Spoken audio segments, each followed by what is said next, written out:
Happy 2021, everybody. I hope you're all doing amazing. As you can see, I have a white screen behind me and some lighting. I've really been trying to increase the quality of my videos. This video is all about goal setting and making that easier for you. So I actually made this video a while ago and I've been keeping it for now because I think that now is a great time to set goals during New Year's, during January, which leads me to a big announcement. I am working on my own personal training programs. I have a lot of the layout already set up, and I'm working on making a website where you can go and get these programs. They're going to be very cheap. It should be easily accessible for anybody. And it's been like a multi-week project I'm working on, so I'm really excited to get that done and up and running in 2021. So what I'd love from you is some comments about what you actually want to see in a workout program. What do you need help with clarifying? Written out plans, video demos, content on exercising and nutrition. I love this to be as helpful for people as possible, so as much intel I can get from you about what you actually want to learn would be so helpful. And I think that's it. All right, enjoy the video. How's it going, everybody? I hope you're all doing well. I'm doing great. Today I'm going to be going over a video that I'm really excited about. It's about goal setting. So people think that goal setting is like a just measure of determination and willpower, when in reality it's more of an exact science. And we learned a lot of tips and tricks to help you get motivated and to help you set your own goals that are realistic. So without further ado, I'm going to teach you those. Okay, the first thing we're going to talk about is motivation types. So when it comes to goal setting, it's going to be really hard to follow through on a goal if you're not actually motivated about it yourself. There are three kinds of motivation. Aim motivation, which just means not being motivated. Extrinsic motivation, which means an outside influence is encouraging you to do it. And intrinsic, which means you're doing it because it's your own sense of internal satisfaction. So obviously the best source that we're going to want to strive for is your own internal motivation. If you want to make a goal, you should follow these 6 criteria. The S stands for specific. I'm going to write these down. The M stands for measurable. The A is action oriented. The R is realistic. T is timely. And S is self-determined. So, what do those mean? Basically, specific and measurable can be summarized together as numbers. You want to have your goals actually have numbers. Basically, if you don't have numbers for your goals, you can't measure whether or not you're actually succeeding at your goals, right? So we are taught over and over again to make sure our clients don't set broad goals or feel-good goals. Basically, feel-good goals are goals like, I'm going to the gym because I want to feel better. I'm going to the gym because I want to look better. I'm going to the gym because I don't want to be as exhausted walking up the steps. All those are amazing goals, and they're goals that you should have, but you can't measure whether or not you're actually succeeding at those goals.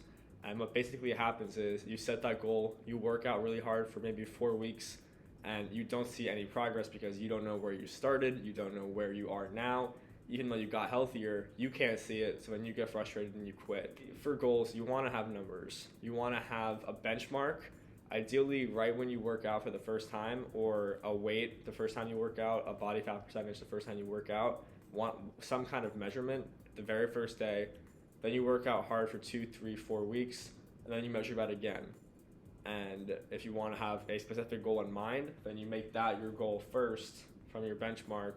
And then you say, okay, my goal is to bench 200 pounds.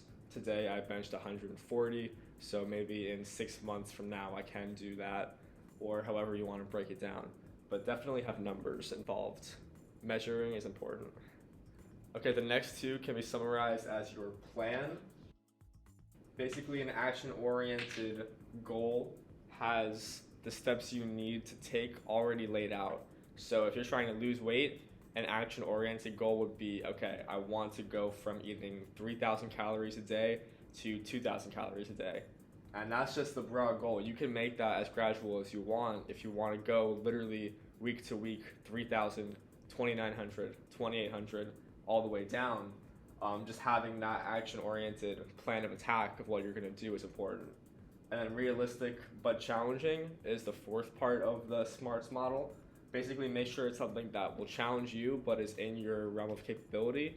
If you set a goal that is way too extreme for your current level, you won't get close to it and then you'll get discouraged and you'll quit. So that's also why it's important to do a benchmark in the beginning of your working out of your first week or so you know where you're starting, you know how fit you are when you try your hardest, so you can set a realistic goal for the future. So finally, the last two parts of this model can be broken down into the U category.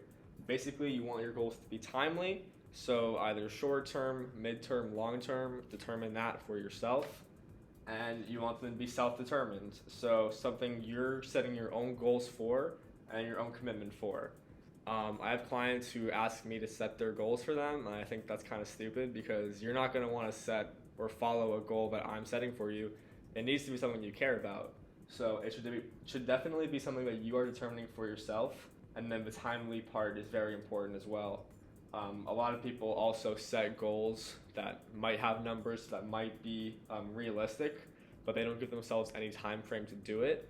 So if you do that, you run the risk of getting exhausted or fatigued early on and then just saying screw it and not finishing it all. So make sure when you're setting a goal, you make it specific, measurable, action-oriented, realistic, timely, and self-determined.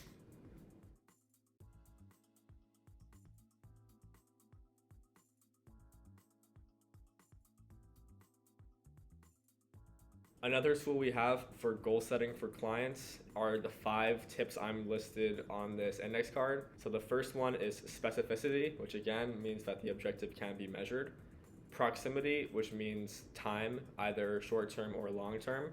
The difficulty, so either making it easy or hard to reach or medium. It should be somewhere in the medium range. It shouldn't be too easy, but it should be a challenge. Commitment, how invested you are kind of goes along with the self-determined part of the SMARTS model. Basically, how invested you are in your own goal and the type of goal. So there are multiple types of goals. Outcome goals are competitive goals. So that could be sports. That could be you made a bet with a friend on who can run a faster 5K in 4 weeks. The other goals are performance or process. So performance goals are when you actually change behaviors, and they're kind of outcomes of performing at a high level for a while. Process goals are changing the process you live your life by to get to performance goals. So a performance goal could be, I want to lose 20 pounds from where I am right now. And then a process goal would be, in order to achieve that, I'm going to eat 3 servings of fruits every day, something along those lines. And none of those goals are necessarily better or worse. Performance goals are actually better because they're something that you want to do for yourself to see results. But if you like competition, then go for outcome goals. Just know what type of goal you're going for, and you'll be set. The process mindset is essentially when you reframe your idea of failures as ineffective solutions. And I know that sounds kind of simplistic, but it's a really good way to live in general and live through the gym and live through your failures. If you have a goal in the gym you've been trying to get to for a while and it's not working out, it's probably just because it's not the right method. There's nothing wrong with you. There's nothing wrong with the way you're training or the effort you're putting into the gym. It's just not the effective solution for you. And that's fine because there are so many ways to work out, and for some people, cardio won't be the way to lose weight. They might need to do weight training as well. Or for some people, they might not be able to build muscle as quickly by doing an hour of weight training. They might need to do an hour and a half. And that's okay. Just figure out why that solution is ineffective and move on from there. 2 other terms that are involved with process mindset are motivation, which we already talked about, and autonomy. So autonomy is the source of one's behavior. If you are a self-autonomous person, you have a lot of faith in your abilities, and it's really important to have this when you're setting a big goal, like I want to lose a lot of weight, I want to get very fast. It's important to believe in yourself and to have that self-autonomy, because things are going to go wrong a lot throughout the process, and you just need to be able to look to yourself and say, that wasn't right, that didn't work, what can I do to improve to fix that, or how can I switch my training to get rid of that issue? Okay, now that you know how to set your goals, I'm going to show you physically how to determine your goals for the nutrition aspect. There are 7 steps. First and foremost, set a goal. Assuming you already did that. Second is to set a calorie need. My handwriting is so good. Third is to set a protein target. Fourth, you go into fat. 5 is your carbs. And then 6, you convert all of those numbers to foods and habits. So this should be based off of your lifestyle or setting a goal that you can manage. And then 7th, the final last step of this is to monitor, evaluate, and adjust. Okay, so you figure out your goal, you figure out what you're trying to accomplish, and that's the first step. Then obviously you need to figure out how many calories you need to eat to make that happen. First and foremost, you need to figure out how much energy you are eating. Then you make your macro distributions. So once you have how many calories you need to eat, you figure out how much of that is protein first and foremost, then fat, and then you fill it up with carbs. So all 3 of these are just the macros. Then you monitor. Basically, you turn all of these numbers, because it'll be a lot of ugly numbers, into habits and snacks that you will eat consistently. And then you try the first 6 steps for a while. You monitor after a few weeks. You readjust based on what's not working. So these last 2 are more on your end. What feels good, what doesn't, how can I improve? And that's really it. All right, this was an awesome video for me to make. I'm really happy that I can do this kind of stuff. Goal setting is one of the things I'm asked about so frequently, and I love being able to help you guys figure out for yourselves how to make your best goal setting techniques. Thank you so much for watching. Please leave a like, and I'll see you in the next one.